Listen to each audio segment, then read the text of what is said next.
기자분들 하루 안 뵀더니 굉장히 반갑습니다.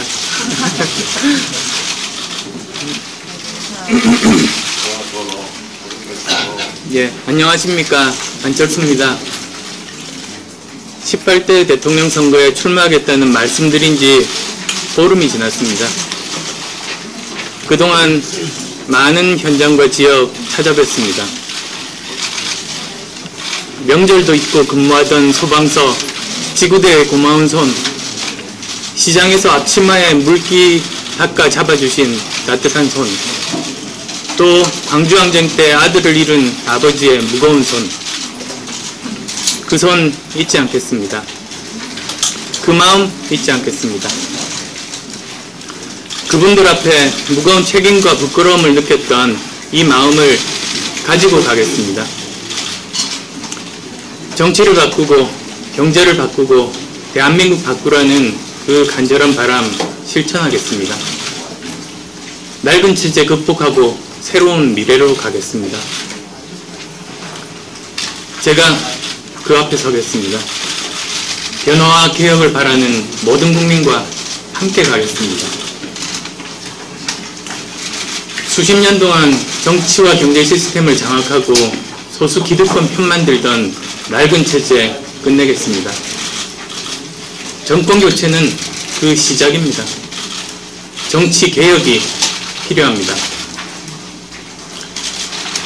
지금 제 앞에는 커다란 성벽이 있습니다. 철조망을 만들어 놓고 흙탕물을 끼얹고 있습니다. 그렇지만 저는 끝까지 정정당당하게 싸우겠습니다. 저는 모두가 안 된다고 말할 때 주저앉지 않았습니다. 밤새워 백신 프로그램 만들 때 그 열의로 부정과 불이 부패한 낡은 체제와 싸울 것입니다. 국민이 선택하는 새로운 변화는 이미 시작되었습니다. 저 안철수, 오로지 저만이 정권교체와 정치개혁이라는 두 가지 과제를 모두 이룰 수 있습니다. 과거를 극복하고 미래를 열겠습니다. 민의를 반영하지 못하는 정치 시스템, 정치 혁신으로 바꾸겠습니다. 대통령은 국민의 목소리를 더 들어야 하고 청와대는 더 낮아져야 합니다. 또 국회는 특권을 버리고 일하는 국회가 되어야 합니다. 국민이 제일 위에 계십니다. 그 다음이 국회입니다. 제일 낮은 곳에 대통령과 정부가 있어야 합니다. 그것이 헌법의 정신입니다. 국민주권, 상권분립의 정신입니다. 저는 정치가 근본으로 돌아가야 한다고 믿습니다. 정치인은 모든 이권과 단절해야 합니다. 또 모두에게 공정해야 합니다. 조직화된 소수보다 힘없는 다수의 편에 서야 합니다. 공직자의 독직과 부패에 대한 처벌을 획기적으로 강화하고 감사원장은 의회의 추천을 받겠습니다. 아울러 대통령의 사면권은 국회의 동의를 거쳐서 행사되도록 하겠습니다. 국회도 개혁안을 만들어 주십시오. 이대로 가면 안 됩니다. 방향을 바꾸어야 합니다. 특권과 반칙으로 부가 집중되고 기회가 박탈되는 낡은 경제에 미래는 없습니다. 중산층이 무너지고 서민들이 벼랑 끝으로 내몰리는데 우리 아이들의 미래가 어떻게 되겠습니까? 중산층과 서민을 떠받치는데 정부 재원을 우선 쓰겠습니다.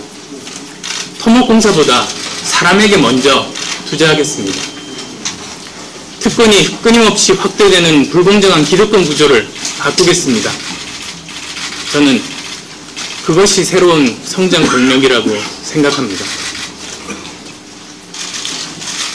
계층 간의 이동이 차단된 사회 시스템을 선순환하는 복지로 바꾸겠습니다. 동일가치, 동일 노동 임금을 목표로 정부와 공공기관들부터 원칙을 지키겠습니다. 힘을 앞세워 하도급 업체의 희생을 강요하는 기업, 고용의 기본을 지키지 않는 기업들이 승승장구하는 경제에는 미래가 없습니다. 바로 지금이 바꿀 때입니다. 공정한 기회가 부여되지 않는 기득권 과보 구조는 우리의 법과 정책 곳곳에 숨어 있습니다. 제가 정부를 맡으면 특권과 독점을 묵인하고 조장하는 정책은 폐기하거나 조정하겠습니다. 국회에서도 우리 법 곳곳에 숨어있는 특권과 독점 체제 바꿔주십시오. 또 반칙이 통하지 않는 상식적인 사법체계를 만들겠습니다. 검찰이 무소불위의 권력을 휘두르는 검찰공화국에 정의는 없습니다. 권력 분산, 상호 견제, 민주주의의 기본 요건입니다. 그 원칙에 따라 검찰을 개혁하겠습니다. 대통령으로부터 독립된 공직비리 수사처를 만들겠습니다. 전쟁과 가난의 고통 속에서 우리는 일어났습니다. 독재하에서도 우리 국민은 스스로의 힘으로 민주주의를 지켜냈습니다. 그 희생과 헌신 위에 오늘의 대한민국이 있습니다. 이제는 대통령 한 사람이나 정권에 따라 흔들리는 민주주의, 아직도 허약한 우리의 민주주의를 다시금 굳건히 세워야 할 때입니다. 권력기관이 국민의 권리를 함부로 침해하지 못하도록 법령을 정비하고 누구라도 권력을 남용하고 국민의 권익을 침해하면 반드시 그 책임을 지도록 하겠습니다. 이제는 정부가 바뀔 때마다 흔들리는 대북 정책, 남북 관계도 더 단단하게 만들어야 합니다. 굳건한 안보를 바탕으로 남북 간의 대화와 협력을 통해 한반도의 평화를 만들어 가겠습니다. 남북한의 중요한 합의는 국회의 동의를 거쳐 법적 효력을 갖도록 하겠습니다. 그래야 정권이 바뀔 때마다 정책이 바뀌고 남북관계가 오락가락하는 일이 없을 겁니다. 북한은 행동기를 폐기해야 합니다. 남북한의 대화와 협력, 미국을 포함한 주변국과의 관계 정상화를 통해 함께 사는 길로 나가야 합니다. 한반도와 동북아의 평화체제를 만들기 위해 함께 노력해야 합니다. 그것이 남북기본합의서로부터 6.15 선언, 14선언, 그리고 남북한, 미, 일, 중, 러가 함께 합의한 9.19 공동선언의 합의 정신입니다. 진심의 정치를 하겠습니다. 약속을 지키는 정치를 하겠습니다. 모두 경제민주화를 이야기합니다. 그렇다면 지금 당장이라도 여야의 합의로 법을 만들어 주십시오. 작은 차이라면 서로 양보하고 합의하는 것이 정치 아니겠습니까? 합의하지 못하는 정치는 전쟁과 다를 바 없습니다. 국민을 기준으로 하면 합의할 수 있다고 저는 믿습니다. 그것이 전쟁과 정치의 차이라고 저는 믿습니다. 정치가 아무짝에도 쓸모없다고 탄식하는 국민들의 한숨이 들리지 않습니까? 자신들의 주의 주장이 아무리 소중하다고 해도 국민의 눈물과 고통 앞에 하찮은 것에 지나지 않습니다. 자기 세력의 이익이 그렇게 소중하다면 정치가 아니라 차라리 이익이 남는 장사를 하거나 사업을 해야겠죠.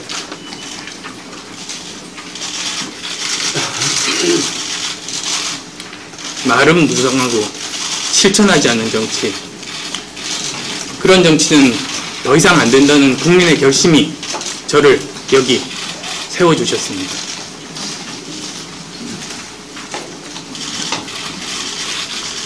선거 때 급조한 무상보육 정책을 몇 달 만에 뒤엎는 대한민국에 미래가 있습니까? 정치는, 정부는 지킬 수 있는 약속을 하고 약속을 했으면 반드시 지켜야 한다고 저는 믿습니다. 그래서 저는 이번 선거 과정에서 거창한 약속을 드릴 수는 없습니다. 대신 정치의 과정을 공유하겠습니다. 솔직히 말씀드리고 국민 여러분의 이해를 구하겠습니다. 정책 실행이 위험하면 위험하다고, 안전하면 안전하다고 솔직히 말씀드리겠습니다. 공약과 정책은 진심일 때 삶을 변화시킵니다. 신중하게 생각해서 지킬 수 있는 공약을 내놓겠습니다. 진심의 정치가 새로운 변화를 만듭니다. 안철수의 진심캠프는 국민들의 제안을 받고 있습니다. 대한민국 국민이면 누구나 정책을 만들고 참여하실 수 있습니다. 벌써 500여 개 포럼 개설 신청이 들어왔습니다. 아마 다듬고 반영하는데 다소 시간이 걸릴 것입니다. 하지만 이런 국민 참여의 과정이 바로 변화의 시작입니다. 문제 해결 중심의 정책을 펼치겠습니다. 부처 간 칸막이를 세워둔 지금 정부 시스템은 새로운 시대에 맞지 않습니다. 지난 8월 78의 할머니가 기초생활수급 대상에서 제외됐습니다. 부양 의무자인 사위가 취직을 했기 때문입니다. 사위는 취직을 했지만 할머니를 돌볼 수 없었습니다. 결국 할머니는 스스로 목숨을 끊으셨습니다.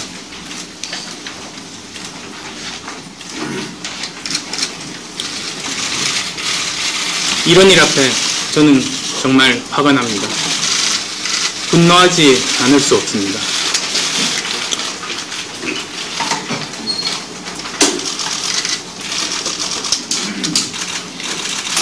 정치와 정부가 할 일을 하지 않고 하지 말아야 할 일을 했기 때문에 기댈 게 없는 어르신이 세상을 떠나셨습니다. 보건복지부가 국세청 일용근로소득 자료를 근거로 기초생활보호장 수급자 중 상당수의 자격을 기계적으로 박탈한 결과입니다. 자식들은 자기 앞가림하기도 어렵고 어르신들 생계를 이어가기가 어렵습니다. 사회가, 정부가, 국가가 이렇게 비정해도 되는 것인지 저는 묻고 싶습니다.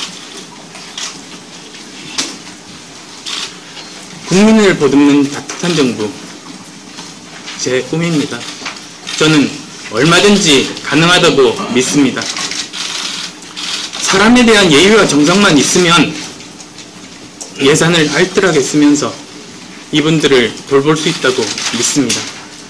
그리고 꼼꼼하게 현실적인 계획을 세운다면 노인 가난을 제로로 만드는 시대를 열 수 있다고 믿습니다. 물론 시간이 많이 걸릴 겁니다.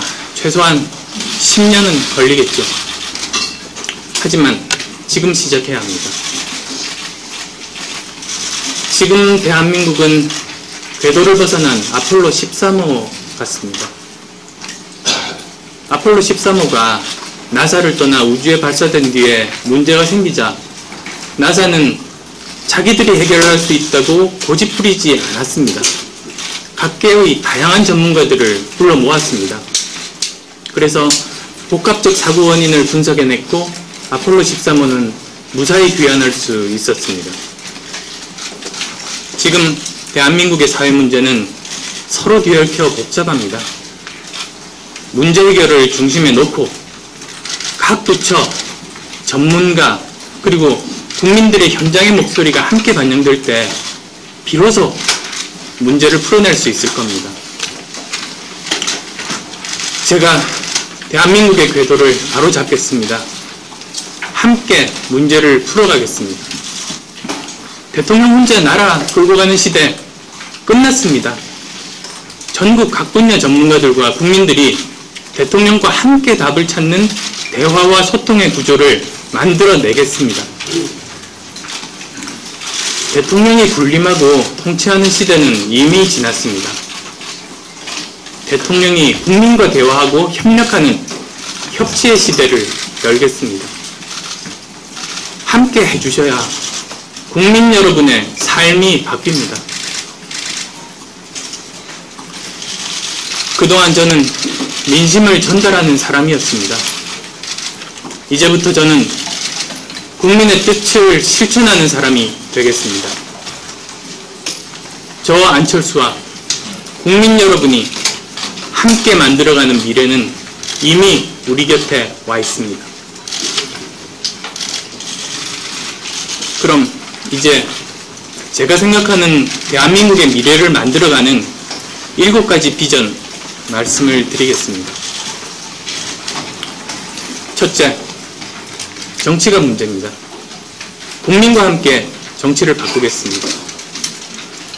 정치 역시는 모든 문제를 푸는 출발점입니다. 고인물은 썩기 마련이고 한번 만들어진 집단은 자기 중심으로 돌아갑니다. 사람을 바꾸고 조직을 바꿔야 정치가 바뀝니다. 정부와 국회는 국민에게 고용된 기관입니다. 대통령과 정부는 국회를 존중해야 합니다.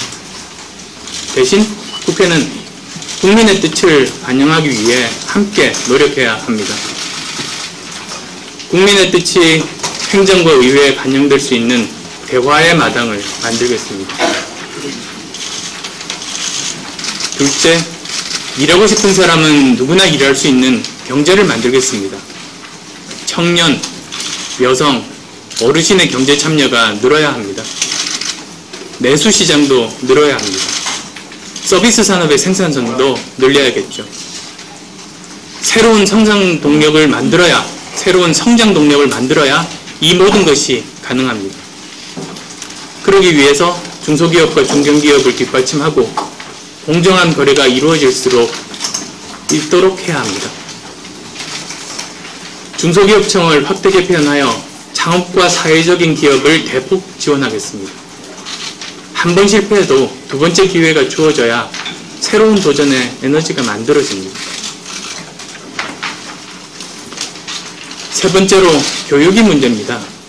공부만 열심히 하면 좀 더 나은 내일이 온다고 믿던 그 시대가 옛날 이야기가 되었습니다. 아이들은 아무리 공부해도 미래가 보이지 않습니다. 이대로는 안 됩니다. 산업화 시대에는 획일적인 교육이 통했습니다. 하지만 창의의 시대에는 그런 교육은 더 이상 통하지 않습니다. 누구나 자기가 무엇을 잘할 수 있는지 찾아낼 수 있도록 교육이 시대에 맞게 바뀌어야 합니다. 끝이 보이지 않는 입시 지옥 속에서 우리 아이들은 꿈을 잃고 있습니다. 이제 교육과 우리 아이들의 미래에 대한 근본적인 처방이 필요합니다. 교육은 시험이 아닙니다. 새로운 시대에 맞는 새로운 교육이 우리 아이들을 살릴 수 있습니다. 학부모와 교사가 중심이 되는 대통령 직속 교육개혁위원회를 신설해서 정부와 머리를 맞대도록 하겠습니다. 넷째, 결혼과 출산이 문제입니다. 미래가 보이지 않아서 결혼도 출산도 포기하는 사회, 그런 대한민국에 미래는 없습니다. 등록금, 취직, 내 집 마련, 출산, 육아에 대해서 지킬 수 있는 답을 낼 것입니다. 우리 젊은이들에게 꿈을 돌려주고 싶습니다. 다섯째, 노후와 질병 걱정이 사라져야 합니다. 노인이 겪는 절망은 청년이 겪을 절망입니다. 대한민국 국민은 누구든 돈 때문에 치료받지 못하는 일은 없어야 합니다. 성별, 장애, 학벌이 어떤 일을 하는데 걸림돌 되는 일 없어야 합니다. 다문화 시대 우리나라에서 살고 일하는 모든 이들은 우리의 이웃입니다. 여섯 번째, 다음 세대에 짐을 넘겨줘서는 안 됩니다. 환경, 에너지 개발 문제가 모두 다음 세대에 빛을 지는 겁니다. 사람과 사회와 환경이 공생하는 지속 가능한 사회 만들어 가겠습니다. 원전 불안은 점점 심각해집니다. 깨끗하고 안전한 에너지로 근본적인 전환이 필요할 때입니다. 공동체와 협력을 원리로 하는 사회적 기업과 협동조합을 지원해서 새로운 생태계를 조성하겠습니다. 정직한 기업, 사회적으로 책임 있는 기업이 성공하는 나라를 만들겠습니다. 마지막으로 7번째로 튼튼한 안보와 유능한 외교 위에서 남북 간의 대화와 협력이 진행되어야 합니다. 그래야 국민의 안전과 재산을 지킬 수 있고 국민이 편안해집니다. 남북관계, 북핵 문제, 한반도 평화체제의 선순환을 이루겠습니다. 또 북방경제의 블루오션을 열겠습니다. 과거와 단절하는 일은 쉽지 않습니다. 미래를 여는 일도 쉽지 않습니다. 방법을 몰라서가 아닙니다. 정책이 없어서도 아닙니다. 가던 길을 그대로 가는 게 더 쉽기 때문입니다. 낡은 정치는 복잡한 이해관계로 얽혀 있습니다. 그러나 저는 빚진 게 없습니다.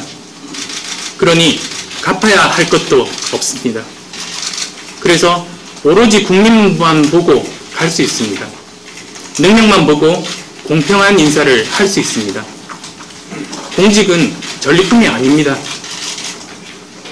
대표적 사례로 국민의 소중한 재산을 감시해야 할 공기업 감사가 왜 논공행상의 대상이 되는지 국민도 저도 납득할 수 없습니다.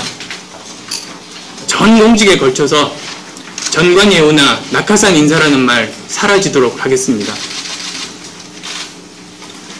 직간접적으로 청와대가 임명하는 자리가 10,000개가 넘는다고 합니다. 저는 그것을 10분의 1 이하로 줄이겠습니다. 제 선거를 도와주셨다고 공직을 나누지 않겠습니다. 만일 그런 생각으로 저를 도와주신다면 정중히 사양하겠습니다. 국민의 소중한 세금인 예산 꼭 써야 할 곳에만 쓸 것입니다. 국민들이 제게 기대하는 새로운 정치가 그런 것이라고 저는 생각합니다. 다음 대통령은 다가오는 국제적인 경제위기 또 우리 내부의 문제를 한꺼번에 풀어내야 합니다. 하지만 저는 위기는 곧 기회라고 생각합니다.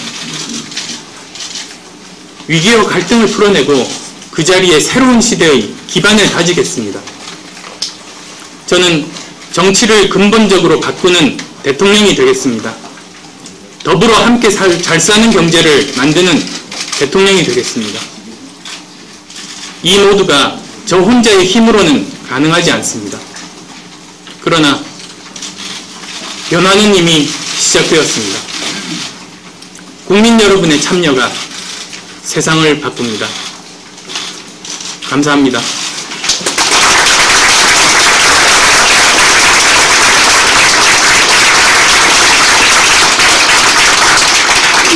그렇습니다. 국민의 선택하는 새로운 변화는 시작되었습니다.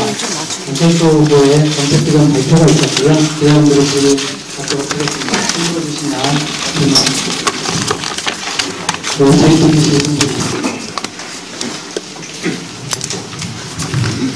JTBC의 이승필 기자입니다.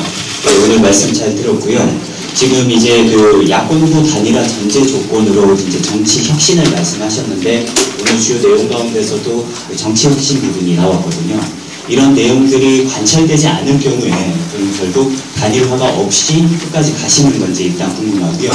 그럴 경우에는 지금 말씀하신 정치 개혁, 그 다음에 정권 교체라는 두 가지 가치를 이 가치들이 충돌하게 되는 결과가 나타나는데 이런 고민들은 어떻게 풀어가실 건지 궁금합니다. 예, 우선 제가 대통령 출마 선언 때 말씀드린 바대로 첫 번째는 진정한 정치권의 개혁이 이루어져야 하고, 두 번째로는 국민 여러분들이 그것이 진정한 개혁이라고 동의가 되어야 한다는 그 전제 조건을 말씀드렸고, 지금 이 순간도 저는 같은 생각입니다. 그리고 또 그 판단은 국민 여러분들이 또 지지자분들이 해주실 거라고 믿습니다.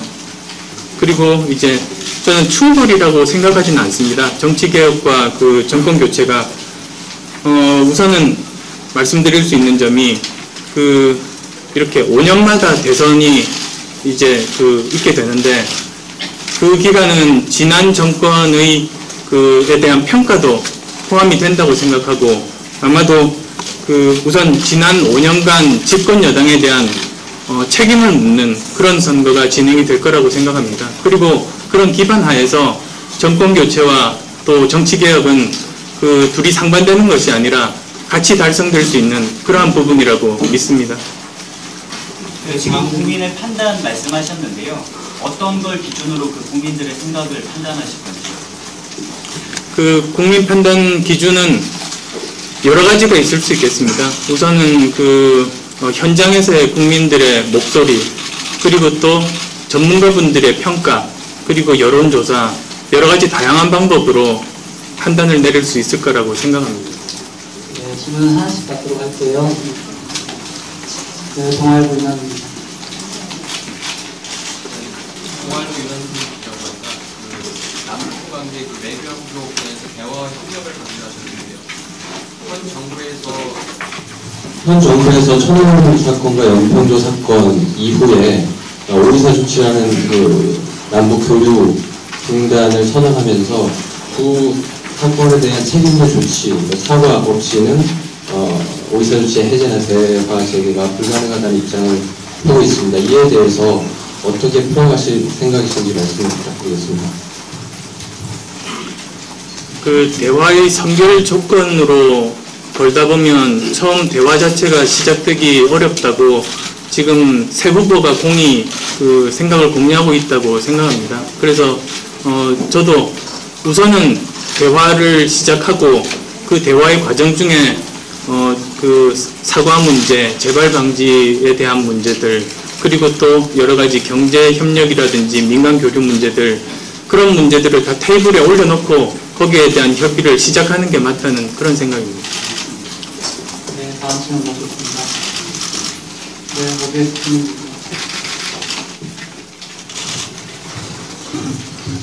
네, OBS 김민주입니다. 경제민주화 구상을 잠깐 밝히셨는데요.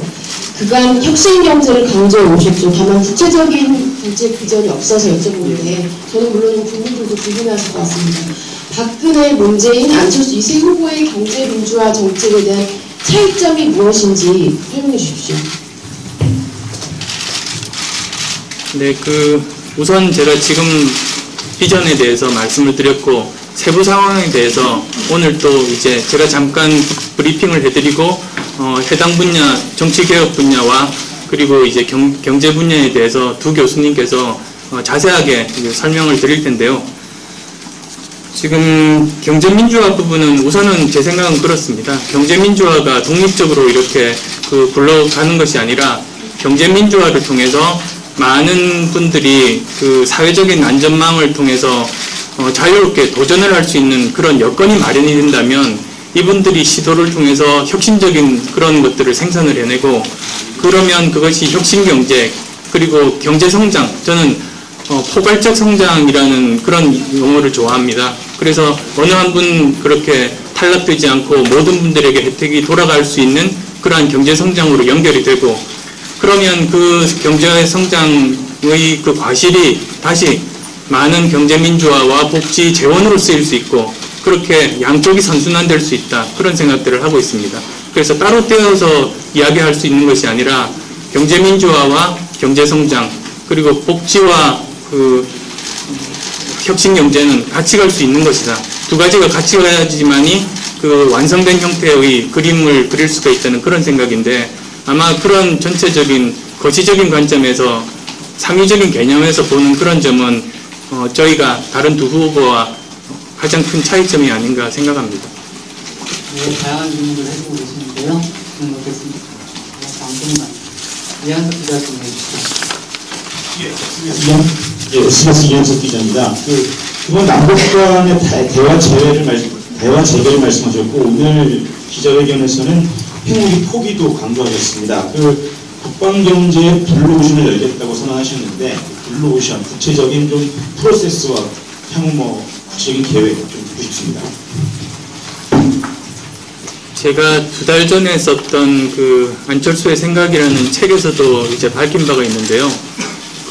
이제 남북한 이 관계가 우리가 풀어야 될 굉장히 어려운 숙제임과 동시에 어쩌면 우리나라 미래를 위해서는 커다란 선물일 수 있다고 말씀을 드렸습니다. 지금 대한민국에서 가장 문제를 야기할 수 있는 그런 부분 중에 하나가 노령화, 인구 노령화, 그리고 이제 인구 감소로 이어지는 그런 생산 인구의 감소로 이어지는 부분들이 우리가 풀어야 될 굉장히 중요한 부분 중에 하나인데요. 그런 부분들을 풀 수 있는 탈출구도 되고, 그 다음에 어느 정도 규모의 경제를 이룰 수 있는 시장을 확보할 수 있고, 또 이제 노동력이라든지 자원 측면에서 우리가 초기에는 어려울 수 있지만, 훨씬 더 우리가 가능한 여러 가지 혜택들을 많이 가질 수 있을 거라는 그런 생각이고, 지금 우리가 일종의 섬처럼 이렇게 놓여져 있는 그런 상황인데요. 대륙과 연결되고 다시 또 태평양과 대륙을 연결시킬 수 있는 중요한 허브로서 기능을 할 수 있고, 우리 만약에 이런 남북한 공동체가 나중에 통일이 된다면 우리는 훨씬 더 동북아의 평화와 안정과 번영에 주도적으로 기여할 수 있는 그런 나라가 될 거라고 믿습니다. 그래서 이제 그런 점들을 다 포함해서 북한뿐만 아니라 이 동북아 전체 경제권에서의 우리가 중심축으로서 성장할 수 있는 그런 가능성에 대해서 말씀을 드렸습니다. 다음 질문 받겠습니다. 아까부터 정치에서 연구에는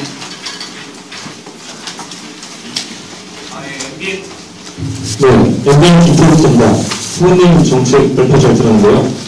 지금 전반적으로 여야 대선 후보들이 대통령 권력을 분산시키는 데 합의를 하고 있습니다.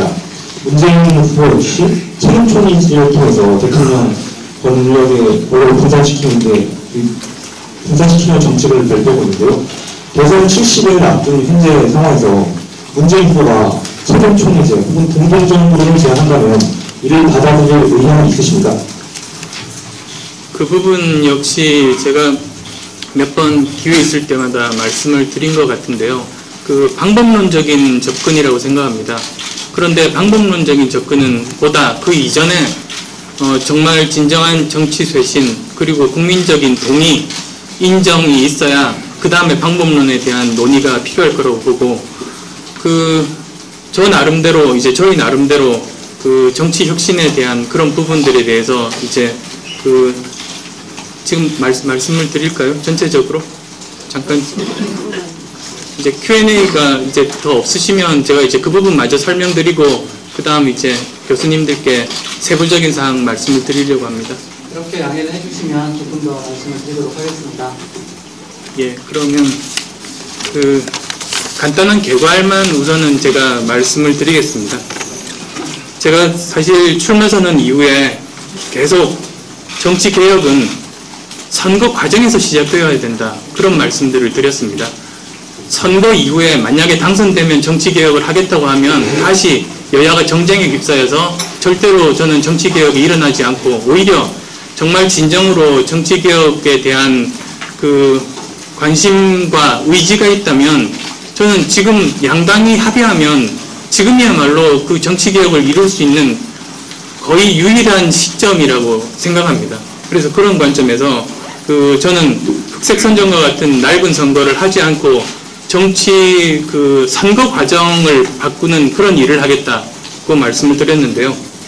정책 경쟁도 저는 마찬가지라고 봅니다. 그래서 예를 들어서 어떤 경제민주화라든지 또는 복지 예산이라든지 또는 일자리 나누기 문제라든지 또는 남북관계에 대한 합의라든지 이런 문제를 선거 이후에 하겠다고 공약으로 내세우기보다 오히려 지금 그런 문제를 풀 수 있는 여야 합의체를 만들겠다고 지금 양쪽에서 약속을 해주시면, 그러면 누가 대통령이 되더라도 그 문제를 풀 수 있는 그 해결책을 저는 만들 수 있다고 봅니다. 그런 것이 진심의 저는 반영이 아닐까. 정말로 진심으로 그 사회 문제를 해결하기를 바라신다면 그거 합의 못할 이유는 저는 없다고 생각해서 그 부분에 대해서 제가 지난번 대통령 출마 선언 때는 선거 과정을 네거티브 흑색 선전 하지 말고 공정하게 치르자고, 정책 선거 치르자고 한번 제안을 드렸었는데요.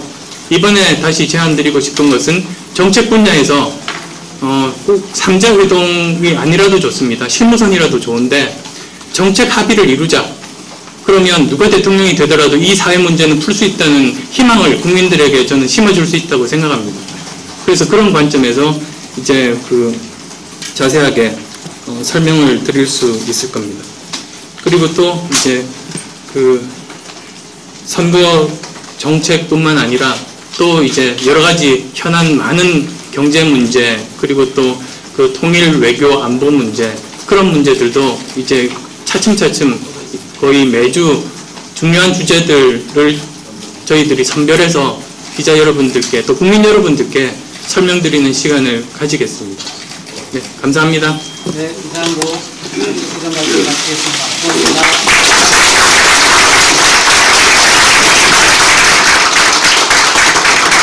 다른 정리한 다음에 혁신경제포럼과 정치혁신포럼에서 각각의 과제에 대해서 브리핑을 하도록 하겠습니다.